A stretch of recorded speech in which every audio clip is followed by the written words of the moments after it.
crash course on attachment bonds right now, right here. So think of a straight line. Just like a scale, everybody can be positioned on the scale depending on environment, the type of person. So you will have a different attachment bond to your sister, to your family, to your mother, whatever, and to your partner, depending what sort of experiences you've had with these people. You have secure in the middle. These people are okay with people getting close and okay with people getting further away.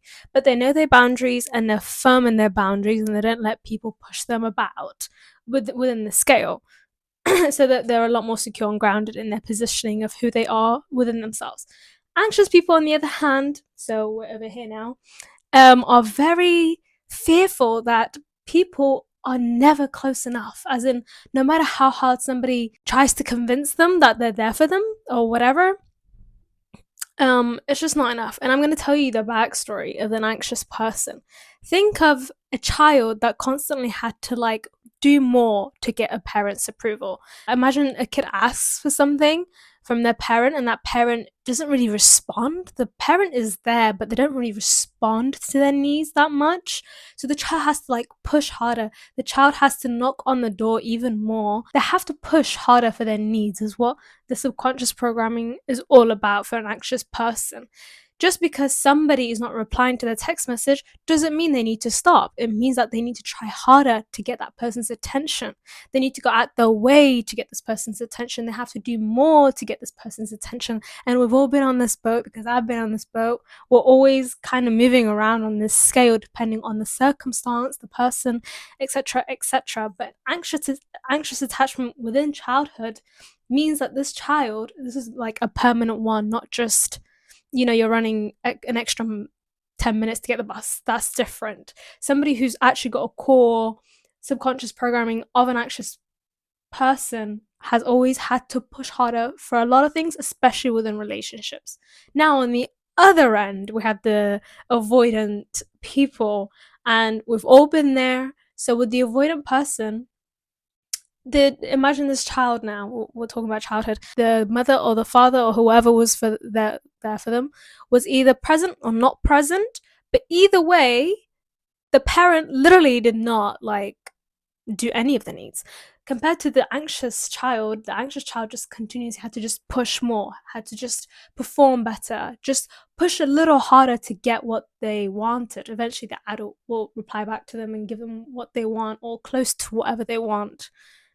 And on the avoidant side, the avoidant child never got it in the end. So what they started doing, instead of pushing harder, of course we all start as the anxious person.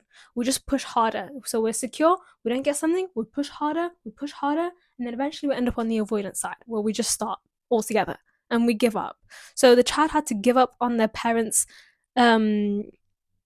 fulfillment of their needs. The child had to stop asking their parents for things, because they knew they tried so hard so many times that it wasn't being accomplished.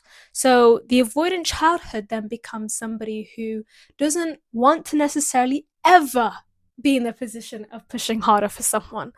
They don't want to be in a position where they have to try or reveal that they do have core needs, because if they reveal these core needs to somebody else, there's a chance that they might have to push harder to get their needs met.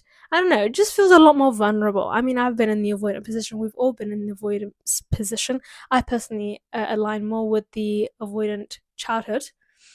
However, nothing's fixed. We can heal ourselves from the avoidant once we acknowledge our own emotional needs, because what happens with the avoidant is they've tried so hard, with other people, eventually they kind of just shut that need out, or they fulfill it in a subconscious way, but they don't make it known to themselves that they do need love, and that they've been, rejected so many times. Now that they feel that they can't open up at all to someone. So that's the avoidant. And I have a big heart for avoidance, because that's the third one, it's the bottom one you could possibly have. You start off secure, you go anxious, and then you become avoidant. It takes a lot to be an avoidant. You almost shut down. So now that we got that sorted, The child just asked for their parents to meet their needs, and the parent just replied back and met their needs. So they don't have to push harder every single time that they're close to not getting something, and they don't have to completely subtract from society or feel like their needs don't exist because they've tried so hard. Do you know what I'm saying? So we're all trying to aspire to be secure. We're all trying to aspire to not pretend like we don't have needs and not have to fight for our needs as well. So we want to be secure. That being said, I want to quickly just touch upon relationships as a whole. When avoidants are dating and they don't know their needs, sometimes they have a tendency of making the rest, so you have the secure and the anxious, people think that these guys don't have needs and that these guys' needs is too much. I've personally dated an avoidant and I got in a situation where I was starting to be more anxious because they kind of made me believe that they didn't have needs. So I was like, oh, maybe I'm asking for too much.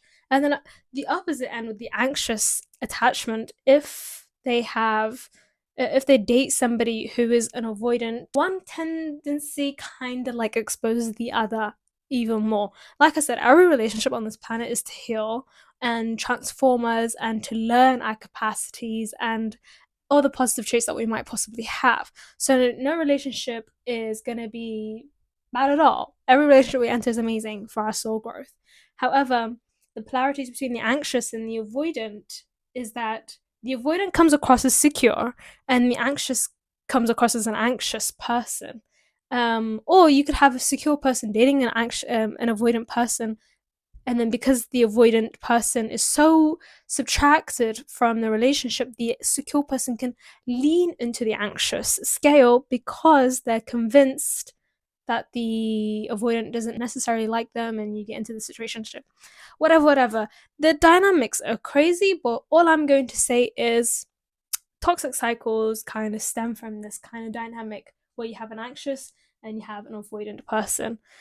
With the avoidant person, they will put a lot of effort into you when you start dating, right? Possibly love bombing, whatever. And to the anxious person, this is amazing. This is all they wanted. They wanted all the security. And as you kind of move on within the relationship, the avoidance starts to subtract as soon as there's any emotions involved. And then the anxious gets more anxious and is like, oh my God, like all this love before, is it me? Let me try harder. Let me try harder. And then the avoidant avoids even more, maybe even emotionally cheats or distances themselves like miles away from the anxious. By the way, the anxious could just be a secure person who feels like they're going crazy. And now we have the avoidant who leaves the situation. The anxious kind of moves on and becomes a bit more secure, whatever. And the avoidant realizes this and comes back because they have a sense that this person's leaving. And now they're love bombing the anxious person, and then the anxious person feels like, wow, this is everything I wanted. And then we do the whole thing again. I wanted to just touch on that because there's a lot of dynamics like that, and it constantly happens just because of attachment wounds. Just because deep down there's a child that feels like nobody ever could meet their needs, and if somebody tries, it's a vulnerable state for them and they don't like it. And you have somebody that feels like they have to go above and beyond for people, and they're okay with little crumbs of affection. Just to leave it there, I want you to identify which one of those you have experienced or if you've seen in movies or whatever. I just want you to notice it when it happens to you, and I hope that was a good video for you. I hope this was a good video and it was straightforward. And I love you, and I'll see you next week.